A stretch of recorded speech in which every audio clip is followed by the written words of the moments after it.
Hey Roma, how are you? Hello, how are you? I'm totally fine.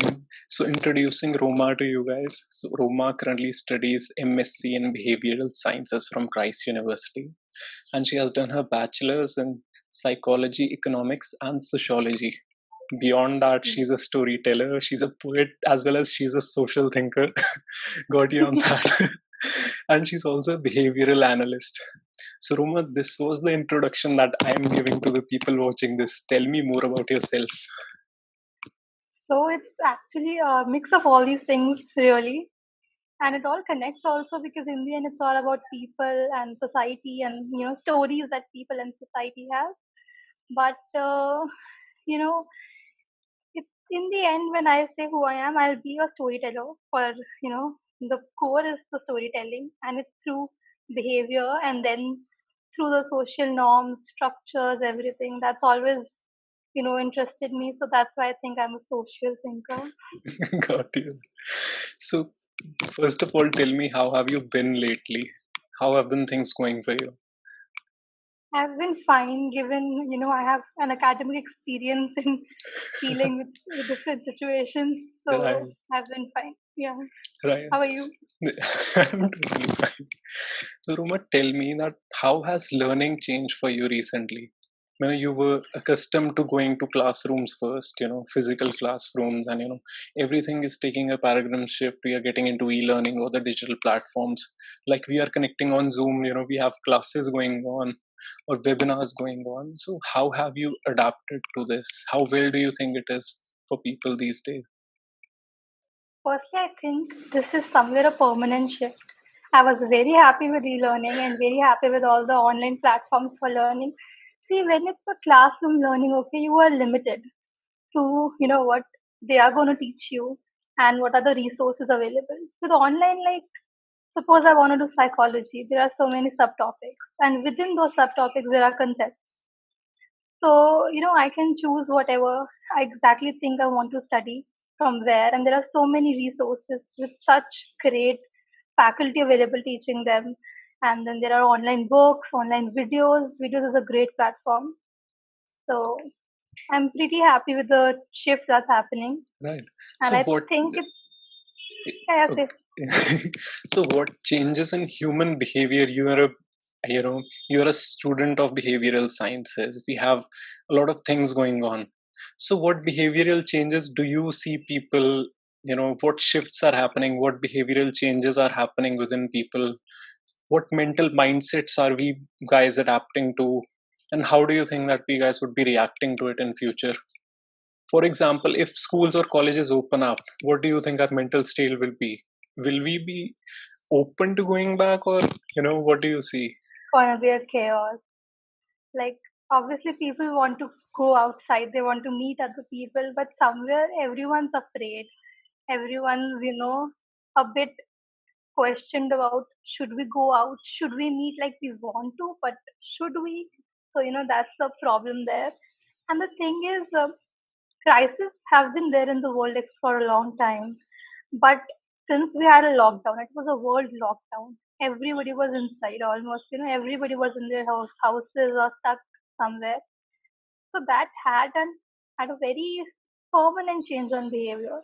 There are two kinds of people. Okay, one kind is that they know this happened. They know they're going to have an effect of this and they'll deal with it. And the second category is who are in denial. Ki, lockdown doesn't affect us at all. It's a normal life. It's okay. We have to stay at home or wherever we are for some time. The Right, thing is, it's going to have an effect. The way you live, the way you eat, the way you use your smartphone, your other gadgets, the way you learn, everything's changed now. And you've been doing this for the last 2 months. So according to the behavior, theories, it's become a pattern for you now. right, So when the new normal that you're going to go back to, it's going to be a change. right.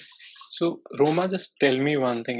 We youth would be leading the nation eventually overall. India is a very dynamic and a very young country, to be very precise. So, what are your views about the anti-black thing that happened in US, or the racism strike, or whatever that happened with You must have heard about Jumbo the elephant.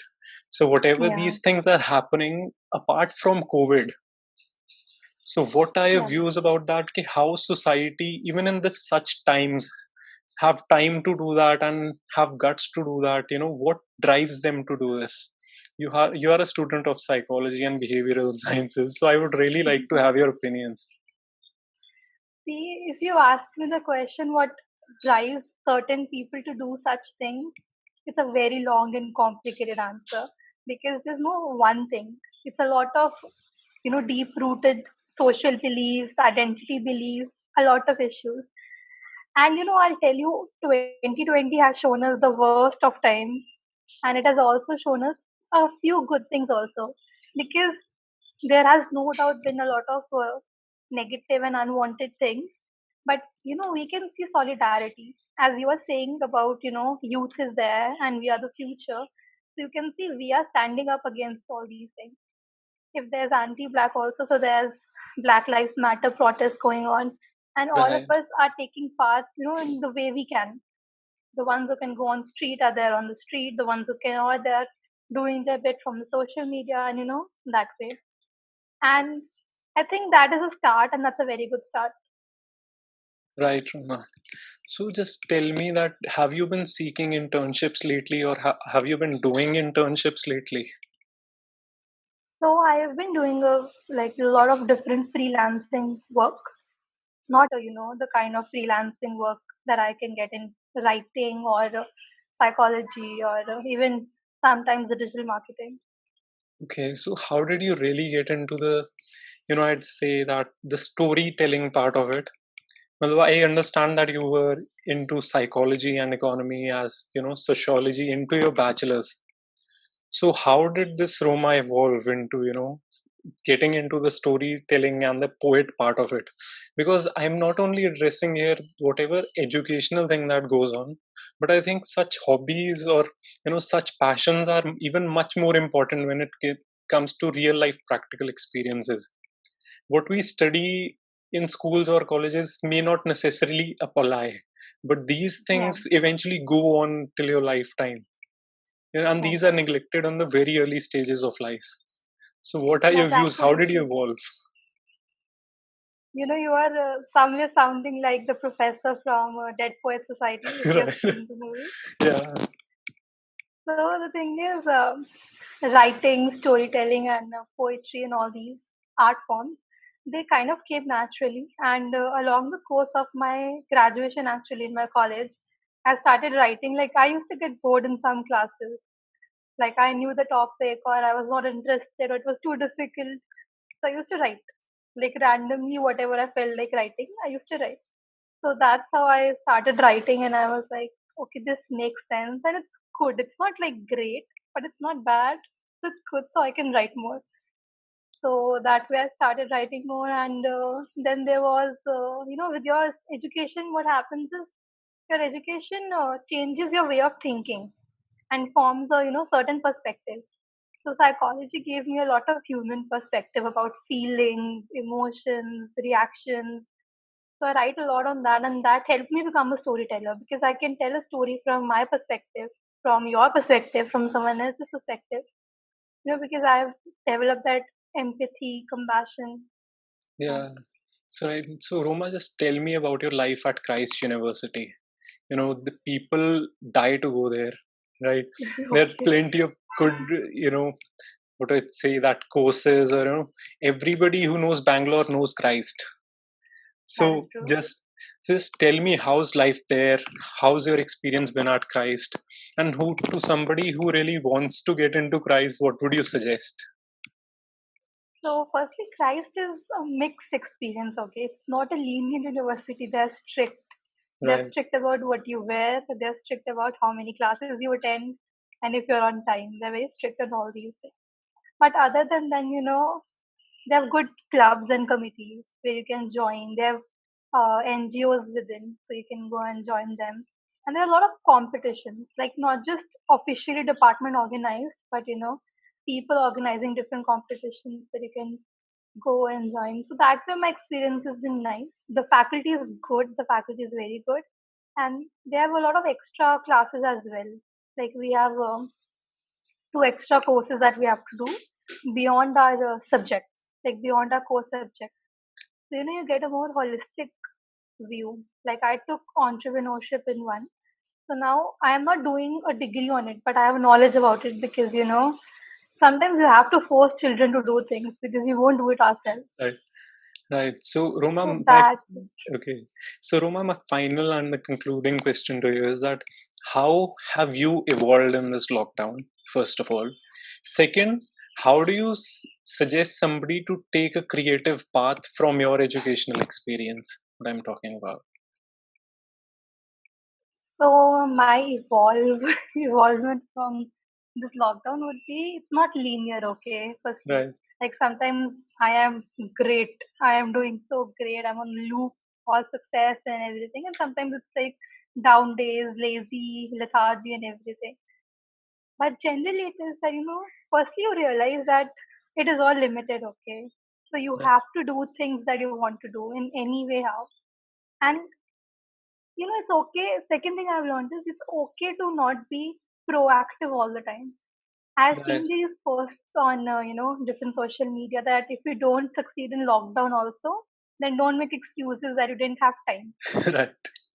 The point is, it's a lockdown, okay? There's mental toll also there. Like, if every day I used to go out to refresh myself, and today I'm inside the house for 2 months, my mind is just stuck. It's stale now. So Right. that way I've evolved to firstly understand that not all quotes and trending things are, supposed to be right. So you Right. have to make sense for yourself, and then you have to adopt accordingly. If my refreshment is going outside for a walk or for a drive, and I cannot do that, then I have to find ways to, get those within the house that Right. way. And creatively, even I'll tell you, I started painting, okay, and I'm not a painter at all. I Okay. just saw 2 3 Instagram accounts where people were painting, and I was like, this is so cool. Right. So I should try it. So I just tried it, and the thing is, even if you're not an artistic person or you do not believe art is, something valuable, you should indulge in some form of it because it refreshes you. It helps you, you have if you have a lot of stress, and it helps you, take it off, your mind. It also brings new ideas. Even if you're a business person or you're somewhere in the commerce stream, you think art is of no value for you, but that's not true. You can have Right. your best ideas there because it's time off, and time off is very helpful. Right. So Roma, at concludingly, I'd say that you were very resourceful to the people watching you, and you're really creative and funny, to be honest. So I just Thank tell you. you that, Kim, I'd like to thank you so much for coming, and I hope we connect and you succeed in your future. Thank you for Yeah. having me. Yeah. Thank you so much. Bye. Thank you.